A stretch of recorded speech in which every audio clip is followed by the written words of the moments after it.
Good morning dear student. Mayur school के इस YouTube channel पे आपका हार्दिक स्वागत है।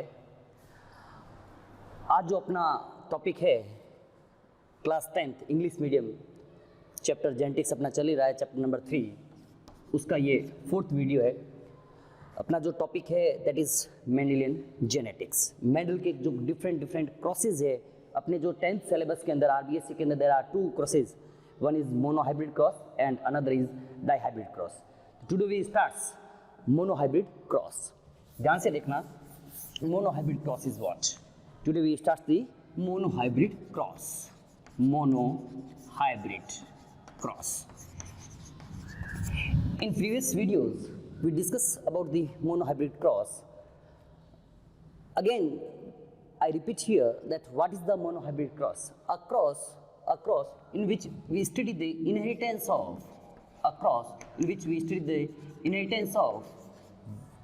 one character or two contrasting character is called as monohybrid cross. What do you mean? Monohybrid cross is what? A cross in which we study the inheritance of one character और 2 contrasting character is called as monohybrid cross. Okay, देखते हैं कि monohybrid cross में Mendel ने क्या किया. He choose parent. One parent is pure tall and another parent is dwarf. Here a very important thing is there that I do not write pure or impure just previous to the dwarf word. Why? Because the recessive character is always pure. Impure recessive character कभी हो ही नहीं सकता. तो जो Mendel ने parent use लिए थे, one parent था प्योर टॉल एंड एक था dwarf. What is the genotype of this parent? Genotype. What is the genotype? Pure tall he choose as capital T and capital T and dwarf as small t and small t. Okay.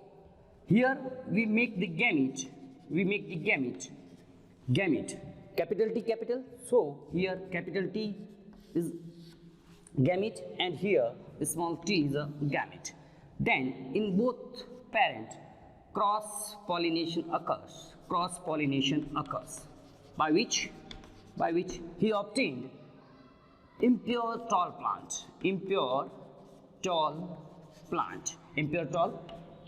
he write as a capital T and small t as genotype. It is what? It is F1 generation. Okay. ध्यान से देखना यहाँ तक दोस्तों. Monohybrid cross is what? Inheritance of one character or 2 contrasting character is called as monohybrid cross. Mendel ने इसके लिए क्या किया? मेंडल ने प्योर टॉल और ड्वार्फ प्लांट को पेरेंट के रूप में यूज किया. प्योर टॉल का जो जीनोटाइप होता है दैट इज कैपिटल टी और ड्वार्फ का होता है स्मॉल टी. यहाँ ड्वार्फ के आगे मैंने ना तो प्योर वर्ड यूज किया है ना इम्प्योर वर्ड यूज किया है, बिकॉज जो रेसेसिव कैरेक्टर होता है वो कभी भी इम्प्योर हो ही नहीं सकता, वो प्योर ही होगा. इसलिए अपन को यहाँ पे प्योर या इम्प्योर लिखने की जरूरत नहीं है. ओके, इसका जीनोटाइप कैपिटल टी, इसका जीनोटाइप स्मॉल टी. इसके जो गैमीट बनेंगे कैपिटल टी का जो गैमीट बनेगा दैट इज कैपिटल टी और ड्रॉप का जो गैमीट बनेगा वो बनेगा स्मॉल टी. ओके, जब इन पेरेंट्स के बीच में क्रॉस होता है, क्रॉस पॉलिनेशन होता है, जब इन दो पेरेंट्स के बीच में क्रॉस होता है तो जो प्लांट मिला उसको, जो मेंडल को मिला, अपन वो देख रहे हैं, इम्प्योर टॉल प्लांट मिला. इम्प्योर टॉल का उसने जीनोटाइप क्या रखा? Capital T small T. Okay, वापिस अगर अपन इसके गैमीट बनाएं, जब इसके अपन गैमीट बनाएंगे, गैमीट का जो होगा कैपिटल टी होगा और स्मॉल टी होगा, और इसके बीच में उसने क्या किया? सेल्फिंग किया. अगर अपन इसके बीच में सेल्फिंग करते हैं, अगर इसमें एक चेकर बोर्ड की हेल्प से सेल्फिंग करते हैं, मतलब ऐसे ही दो प्लांट के बीच में कैपिटल इधर लिख दिया, कैपिटल स्मॉल टी इधर लिख दिया, कैपिटल टी इधर स्मॉल टी इधर. कैपिटल टी को कैपिटल टी से मल्टीप्लाई करेंगे, कैपिटल टी को स्मॉल टी से मल्टीप्लाई करेंगे, कैपिटल टी स्मॉल टी को कैपिटल टी से मल्टीप्लाई करेंगे, कैपिटल टी स्मॉल टी, और स्मॉल टी को कैपिटल स्मॉल टी से मल्टीप्लाई करेंगे तो स्मॉल टी. क्या किया मैंने? जब F1 जनरेशन के F1 जनरेशन के अंदर जो भी अपन को प्रोजेनी मिली उसके जो गैमेट्स है यहाँ पे सेल्फिंग किया जाता है, मतलब सेल्फ पॉलिनेशन किया जाता है. तो तो इन्हीं का क्रॉस इन्हीं के साथ में, अपन ये नहीं है जैसे यहाँ पे मेल इधर भी हो सकता है, फीमेल इधर भी हो सकती है, उससे अपन को लेना देना नहीं है। कैपिटल टी को कैपिटल टी से मल्टीप्लाई किया, कैपिटल टी कैपिटल टी को स्मॉल टी से मल्टीप्लाई किया, कैपिटल टी स्मॉल टी को कैपिटल टी से, capital T small t and small t को स्मॉल टी से किया, we obtain small t. It is what, it is F two generation, it is F two generation. यह जो है वह app two generation है। अब जो रिजल्ट इसका लिखा जाता है, हमेशा ध्यान रखना, जो रिजल्ट होता है यह हमेशा F2 जनरेशन का लिखा जाता है। रिजल्ट जो होता है वो हमेशा F2 जनरेशन का लिखा जाता है। रिजल्ट में सबसे पहले जो रिजल्ट लिखते हैं वो लिखते हैं अपन फिनोटाइप का। किसका लिखते हैं? फिनोटाइप का। फिनोटाइप का मतलब क्या है कि मतलब बाहर से देखने पर वह प्लांट कैसा दिख रहा है, वह प्लांट क्या टॉल है या ड्वार्फ है। तो ध्यान से देखना, अगर अपन बाहर से देखते हैं तो ये प्लांट कैसा दिखेगा अपन को, ये प्लांट दिखेगा टॉल, सही बात है। अगर इसकी अपन बात करें ये कैसा दिखेगा, यहाँ लिखने की जरूरत भी नहीं है, ये टॉल दिखेगा, ये भी टॉल होगा, क्योंकि अब आप कहोगे कि सर टॉल कैसे होगा, यहाँ पे स्मॉल टी भी है। स्मॉल टी रेसेसिव कैरेक्टर को डिनोट कर रहा है, और कभी भी जब डोमिनेंट और रेसेसिव कैरेक्टर साथ में आएंगे तो हमेशा डोमिनेंट जो कैरेक्टर होता है वही एक्सप्रेस होता है, कभी भी रेसेसिव कैरेक्टर जो है वह एक्सप्रेस नहीं होता है। तो इसका मतलब जो यहाँ पे फिनोटिपिक रेशियो जो होगा, फिनोटिपिक का जो अनुपात होगा वो कितने होंगे, ये होगा टॉल, ये भी टॉल, ये भी टॉल, और ये होगा ड्वार्फ। इसका मतलब जो फिनोटाइप रेशियो जो अपन को मिलेगा वो क्या मिलेगा, 3:1, और 3 क्या होंगे यहाँ पे टॉल होंगे, और ये 1 क्या होगा यहाँ पे, क्या होगा ड्वार्फ होगा। ओके, अगर अपन जीनोटाइप की बात करें, जीनोटाइप ये भी स्टूडेंट थोड़ी सीखने वाली बात है कि जीनोटाइप को किस प्रकार से ऑब्टेन किया जाता है। जीनोटाइप का क्या मतलब है कि ऐसे कितने हैं, ऐसे कितने, ऐसे कितने और ऐसे कितने, मुझे बताओ ऐसे कितने, ऐसे सिर्फ एक है तो लिख लो एक, ऐसे कितने हैं, ऐसे 2 है 2 लिख लो, और ऐसा कितना है, केवल 1 है, ऐसा जीनोटाइप। तो यहाँ पे जो जीनोटाइप रेशियो आएगा दैट इज 1:2:1। 1 इज व्हाट, 1 यहाँ पे है pure tall, 2 is what impure tall. Impure tall को बोलेंगे अपन इसको, क्योंकि इम्प्योर टॉल क्यों बोला, क्योंकि इसके अंदर रेसेसिव कैरेक्टर ड्वार्फनेस के भी क्या है कैरेक्टर्स है, और ये क्या हो जाएगा ड्वार्फ। ओके, ये पूरा का पूरा जो है दैट इज मोनोहाइब्रिड क्रॉस। आप स्क्रीन को ध्यान से देख लेना, वीडियो को पॉज कर लेना और इसको अपनी नोटबुक में के अपनी जो कॉपी है उसके अंदर जरूर देख लेना। वापस मैं रिवाइज कर लेता हूं। Today we start the monohybrid cross. What is the monohybrid cross? It is the inheritance of one character. Study the inheritance of one character or two contrasting character is called as monohybrid cross. Mendel ने क्या किया? Mendel choose parent as a pure tall and dwarf plant. What is the genotype of pure tall? Capital T, capital T. Dwarf का genotype क्या होगा? Small t, small t. Capital T का जो gamete बनेगा that is capital T, और small t का बनेगा that is small t. इन दोनों के बीच में क्रॉस पॉलिनेशन करवाने पर जो मेंडल को जो ऑब्टेन हुआ that is impure tall plant. Impure tall क्यों मिला? क्योंकि इसके अंदर अभी अपन इसका कंक्लूजन भी बताएंगे, मोनोहाइब्रिड क्रॉस का क्या कंक्लूजन निकला था। इम्प्योर टॉल अपन इसलिए क्या कहा अपन ने इसको, क्योंकि इसके अंदर टॉलनेस के कैरेक्टर के साथ साथ में ड्वार्फनेस के भी कैरेक्टर्स है। जब इसने इम्प्योर टॉल का जो जीनोटाइप बताया इसने कैपिटल टी स्मॉल टी, और जब इससे गैमेट बनाएंगे तो कैपिटल टी और स्मॉल टी, देन उसने F1 जनरेशन के जो भी प्लांट्स मिले उनके बीच में सेल्फ पॉलिनेशन करवाया। तो सेल्फ पॉलिनेशन करवाने के लिए चेकर बोर्ड की हेल्प ली जाती है, चेकर आपको समझाने के लिए।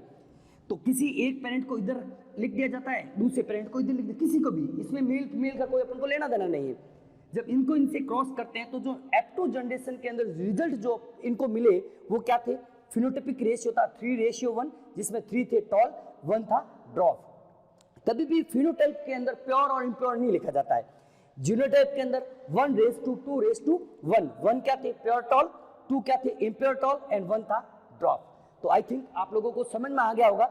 इसके बाद अपन देखते हैं कि इसका क्या कंक्लूजन निकला और इसके बेसिस के ऊपर मेंडल ने कौन कौन से अपने जेनेटिक्स के लॉज दिए। इट इज वेरी इंपॉर्टेंट, ध्यान रखना। Mendelian's law of genetics, Mendel's law of genetics, इसको मैं 2 पार्ट में डिवाइड करूंगा। A, on the basis of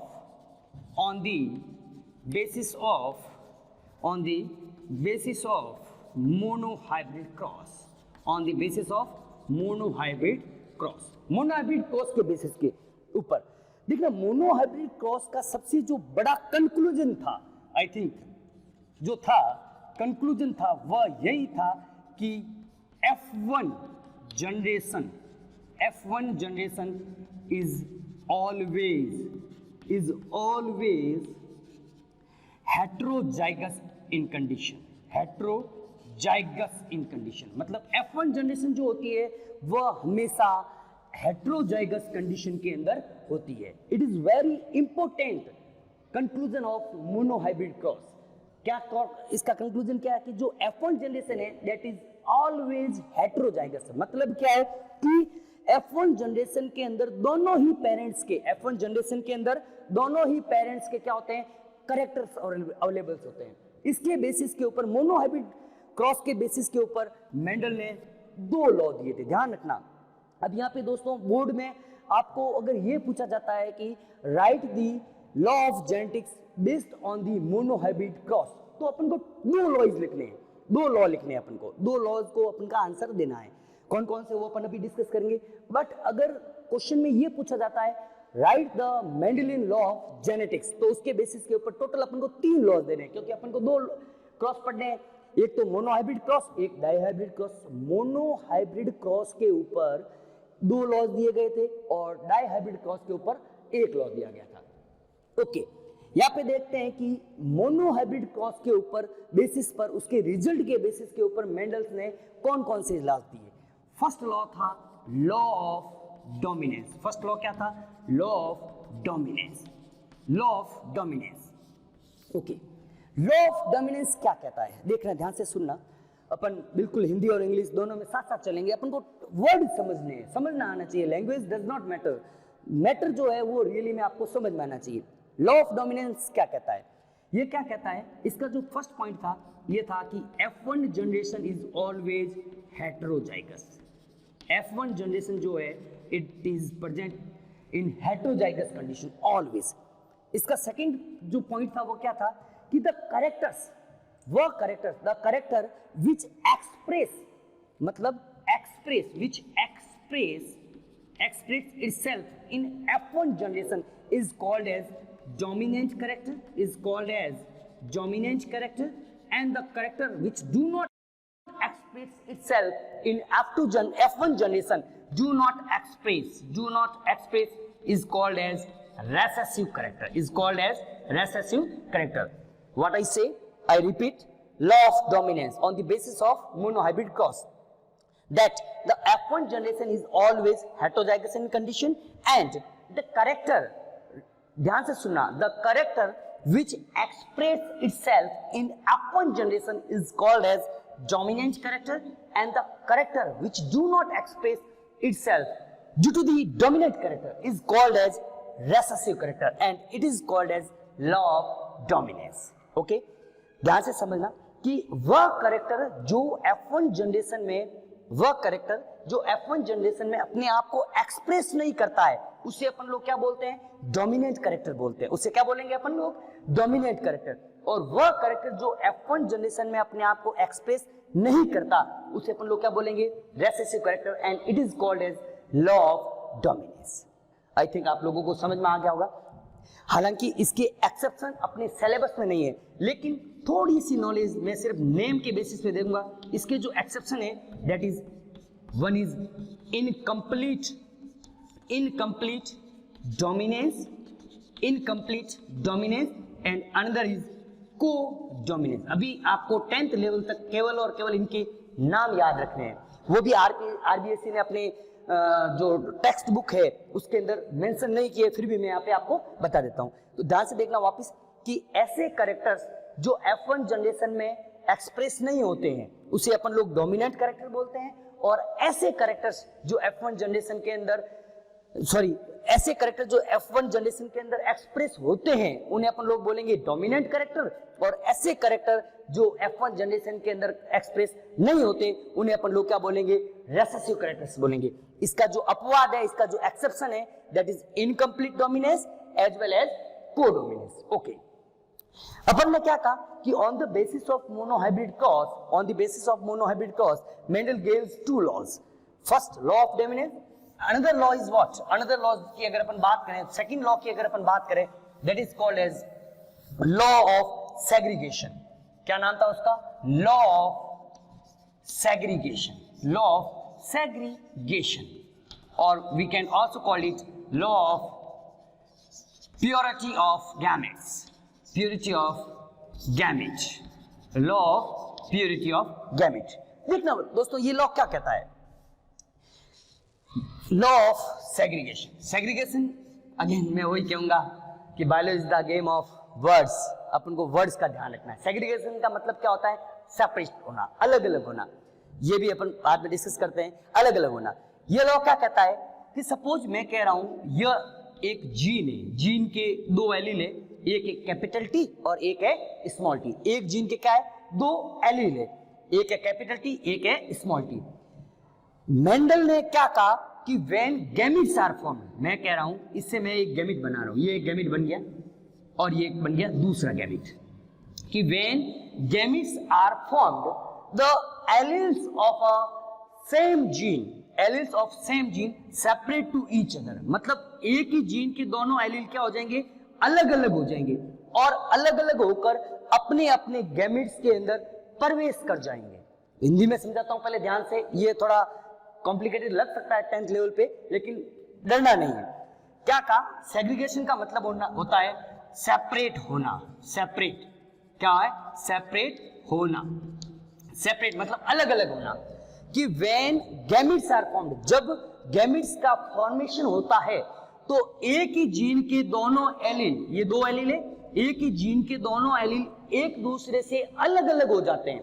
इसको इससे मैच करना, थोड़ा माइंड को सेटअप करना, कि व्हेन गैमेट्स आर फॉर्म्ड, जब गैमेट्स का फॉर्मेशन होता है तो एक ही जीन के दोनों एलील एक दूसरे से अलग अलग होकर अपने अपने युग्मकों में प्रवेश कर जाते हैं, अपने अपने युग्मकों में एंटर्स कर जाते हैं। That is called as law of segregation. मैं यहाँ पे राइट कर लेता हूँ, लिख लेता हूँ कि when gametes are formed, when gametes are formed, the alleles of a gene, the alleles of a gene separate to each other, separate to each other and goes into respective gamete, goes into respective gamete.